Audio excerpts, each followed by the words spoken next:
टिकता है, कोई निखर जाता है, कोई बिखर जाता है। नमस्कार, सीजीआई लाइट और आई नेशनल पार्टी से कंपटीशन में आप सभी का स्वागत है। Team fighter. आइए मैं आपका परिचय delegate condition India private limited से करवाता हूं, जो राजस्थान राज्य की निगरानी में स्थित है। डाइटिंग विश्व की नंबर 1 एजेंसी कंपनी जिसका संचालन जापान से होता है, जिसकी स्थापना भारतवर्ष में सन 2008 में थी, जिसकी भारत में कंपनी में किया, जिसका हेड ऑफिस हरियाणा राज्य गुरुग्राम में स्थित है, जिसे पुल एम्प्लॉय लगभग 3300 के आसपास है। इसका सर्टिफिकेशन इस प्रकार से है। जैसा कि आप सबको पता है, भारत के आदरणीय राष्ट्रपति द्वारा डाइटिन को 5 स्टार रिपोर्टर एसी के लिए अप्लाइंग ऑफ द अवार्ड से सम्मानित किया गया।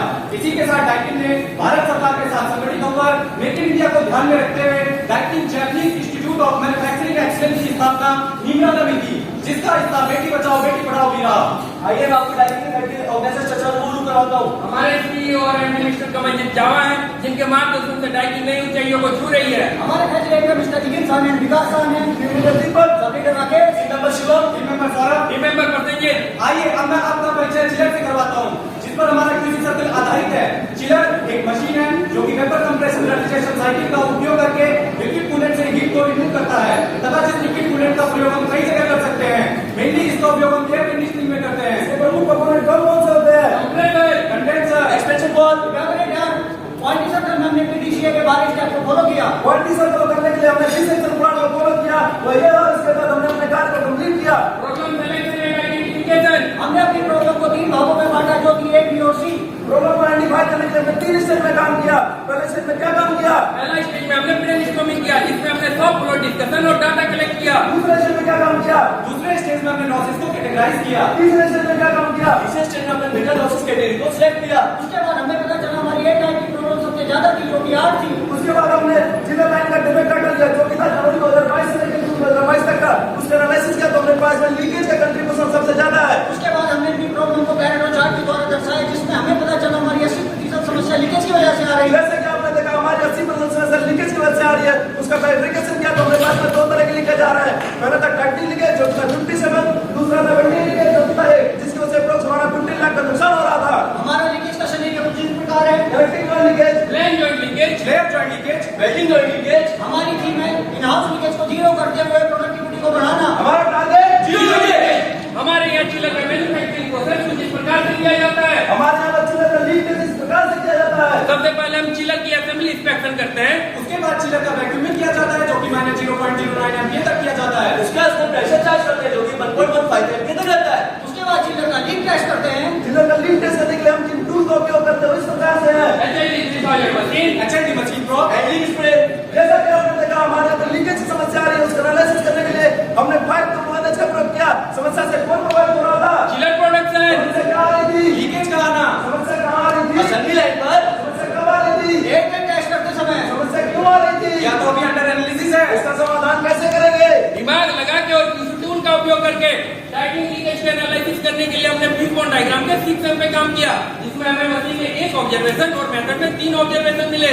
चिल्लर का एडिटिंग करते समय जेट स्प्रे लाइन से लीकेज की समस्या आ रही थी। ऐसा क्यों हो रहा था? क्योंकि ऑपरेटर इस जॉइंट को कम या ज्यादा टाइट कर रहा था। हम ये ज्यादा क्यों टाइट कर रहा था? क्योंकि कनेक्टिंग लाइन के प्लेयर जॉइंट के लिए किसी भी प्रकार का टॉर्क निर्धारित नहीं था। बहुत निर्धारित क्यों नहीं था? क्योंकि हमारे एसयूवी के अंदर मेटल स्पेनर का यूज करना दे रहा था। क्या इसका यही रूट कॉज है? यस। इसके लिए हमने क्या कार्य किया? जैसे कि आप देख सकते हैं हमारा प्रॉब्लम सिनेरियो कुछ इस प्रकार है, जो कि पिक्चर के माध्यम से दर्शाया गया है।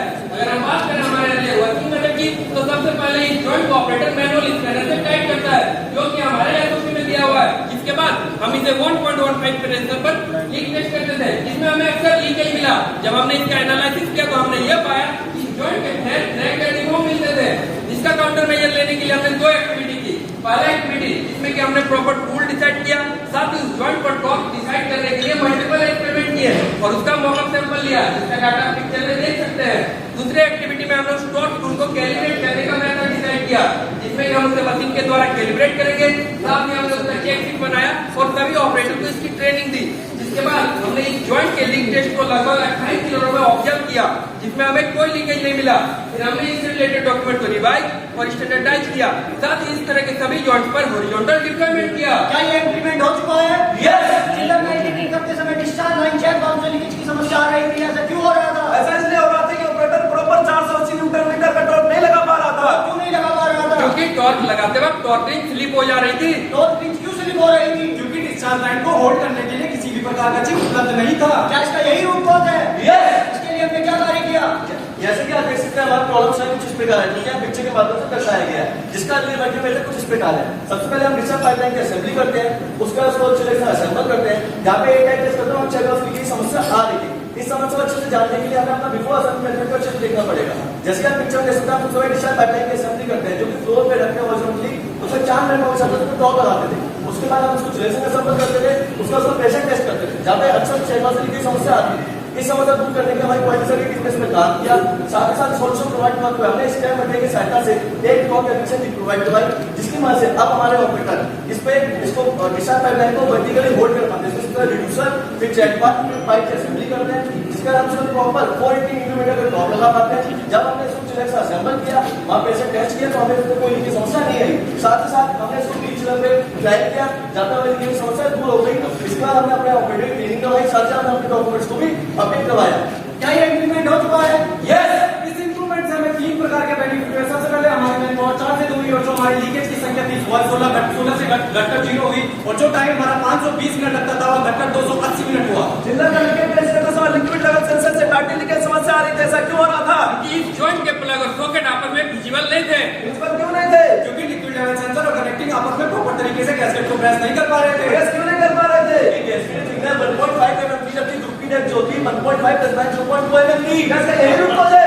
यस, इसने क्या कर दिया? जैसा कि आप देख सकते हैं, हमारा लीकेज का सिनेरियो कुछ इस प्रकार है। हमारे प्रमुख पार्ट है गैस की कनेक्टिंग और लिक्विड लेवल सेंसर, जो असेंबली होने के बाद कुछ इस प्रकार से दिखते हैं। इसके बाद फिर हमने अपने लिक्विड लेवल सेंसर और कनेक्टिंग डायमेंशन चेक किया, जिसमें हमें मालूम पड़ा कि हमारी गैस की थिकनेस थी जो कि रिक्वायर्ड थी 1.5 mm, जो कि ऑब्जर्व 1.5 mm हुई, जो कि ओके थी। लेकिन जब हमने अपने कनेक्टिंग ग्रुप की डेप्थ चेक करी, जो कि रिक्वायर्ड थी 1.5 mm + 0.2 mm, जो कि हम ऑब्जर्व 1.7 mm, जो कि ओके थी। लेकिन जब इन दो पार्ट को आपस में सैंपल करते थे, तो इन दोनों बीच में 0.2 mm का एयर गैप बन जाता था, जिसके वजह से अक्सर लीकेज समस्या आती थी। इस समस्या को हम लोग अच्छा कंट्रोल चार्ट के माध्यम से किया, जिसमें हमें मालूम पड़ा कि हमारी ग्रुप डेप्थ की डायमेंशन जो है वो अपन कंट्रोल इंडिकेटर शिफ्ट हो गई है, जिसके वजह से लीकेज समस्या आ रही थी। अब कुछ नहीं हो सकता क्या? तो जरा सबर करो। इसका काउंटर मेजर लेते हुए हमने कनेक्टिंग में 1.5 mm की पोलर हैंड की, जिससे हमारे गैस की कनेक्टिंग के बीच में एयर गैप 0 हो गया, हमने लीकेज की समस्या दूर हो गई। फिर हमने इसको खाली करने में टेस्ट किया, जिसमें हमें कोई लीकेज नहीं मिला। फिर हमने इसे ड्राइंग और डॉक्यूमेंट को रिवाइज और स्टैंडर्डाइज किया। क्या इंप्लीमेंट हो चुका है? यस, वेल्डिंग लीकेज का एनालिसिस करने के लिए हमने फिशबोन डायग्राम के सिक्शन का प्रयोग किया, जिसमें हमें मेथड में 2 ऑब्जर्वेशन मिली। जिंदा का लीकेज टेस्ट करते समय हीट जैकेट कैसे वेल्डिंग लीकेज समस्या आ रही थी, ऐसा क्यों हो रहा था? क्योंकि गैसीफाइड हीट होने की वजह से वो पंचर हो जा रहा था, जिस वजह से उसमें लीकेज आ रहा था। पंचर क्यों हो रहा था? रेट मटेरियल ओवरहीट हो जाता था। ओवरहीट क्यों हो रहा था? क्योंकि हीट अफेक्ट जो ओवरलैप हो जाता था, वो ओवरहीट कर देता था, ऐसा क्यों हो रहा था? हमारी कंपनी की लाइन शॉर्ट थी। कैसे यही रूप कोड है? यस, इसके क्या कर दिया गया? अगर हम बात करें हमारे वर्किंग सीक्वेंस की, तो सबसे पहले केसिंग पाइप और उसकी कपलिंग को आपस में कनेक्ट करने के लिए पहले सेक्शन पर वेल्डिंग करते हैं। उसके बाद हम उसे डिस्चार्ज पाइप के साथ कनेक्ट करने के लिए दूसरे सेक्शन पर वेल्डिंग करते थे। इस दौरान केसिंग पाइप ओवरहीट होती थी और वो पंचर हो जाती थी, जिससे कि हमें लीकेज का सामना करना पड़ता था। इस लीकेज के कारण हमारा प्रोडक्शन प्लान लगभग 5 घंटे की डिले होती थी। साथ ही हमें कई तरह के नुकसान होते थे, जैसे हीलियम और नाइट्रोजन गैस का नुकसान और मटेरियल लॉस। इसके लिए क्या काउंटर में लिया गया? इसका काउंटर मेजर लेते हुए हमने इसकी कपलिंग के डिजाइन को चेंज किया, जिसमें हमने इसके लेंथ को 30 mm इंक्रीज किया, साथ ही इसके थिकनेस को हमने 3 mm से 5 mm किया, जिससे कि अब वेल्डिंग के दौरान किसी प्रकार की ओवरहीटिंग की समस्या नहीं आती है और हमारी लीकेज की समस्या पूर्ण रूप से समाधान हुई। जिसके बाद हमने इस जॉइंट को लगभग 23 चिलरों में ऑब्जर्व किया, जिसमें हमें कोई लीकेज नहीं मिला। फिर हमने इससे रिलेटेड डॉक्यूमेंट को रिवाइज और स्टैंडर्डाइज किया। क्या इंप्लीमेंट हो चुका है? यस, हमारा काउंटर मेजर एक्टिविटी शेड्यूल कुछ इस प्रकार है, जिसमें हम एक एक्टिविटी समय के अनुसार पूरा नहीं कर पाए, जिसका कारण यह था हम इस पर मल्टीपल एक्सपेरिमेंट कर रहे थे। बाकी सारे एक्टिविटी को हमने समय के अनुसार पूरा किया। ग्रास्पिंग में क्वालिटी सर्कल करने के बाद हमने अपने टारगेट को 94% अचीव किया। बाकी जो समस्या आ रही है, इसमें हम कंटिन्यूअस इंप्रूवमेंट एक्टिविटी कर रहे हैं। क्वालिटी सर्कल से हमारी कंपनी को लगभग 12 लाख का लाभ हुआ। क्वालिटी सर्कल के दौरान किए गए इंप्रूवमेंट को सस्टेन हमने कुछ इस प्रकार किया है। क्वालिटी सर्कल से हमारी टीम को होने वाली लर्निंग किस प्रकार है? हमने टीम के साथ काम करना सीखा, हमारा कॉन्फिडेंस इंक्रीज हुआ, हमने स्किल इनहेंस करी, नेक्स्ट लेवल पे इंट्रैक्शन हुआ। हमने अपने नॉलेज को दूसरे के साथ शेयर किया। क्वालिटी सर्कल से हमारी कंपनी को होने वाली बेनिफिट किस प्रकार है? क्वालिटी सर्कल में इंजीनियरिंग प्रोग्राम का प्रयोग किया वो इस प्रकार है। Brainstorming, check sheet, Pareto chart, process flow chart, response diagram, why why analysis. हमने अपनी नेक्स्ट टीम के लिए असेंबली डिफेक्ट को चुना, जो कि लीकेज के बाद मेजर डिफेक्ट है। धन्यवाद, आपके सवाल और सुझाव सदा आमंत्रित हैं।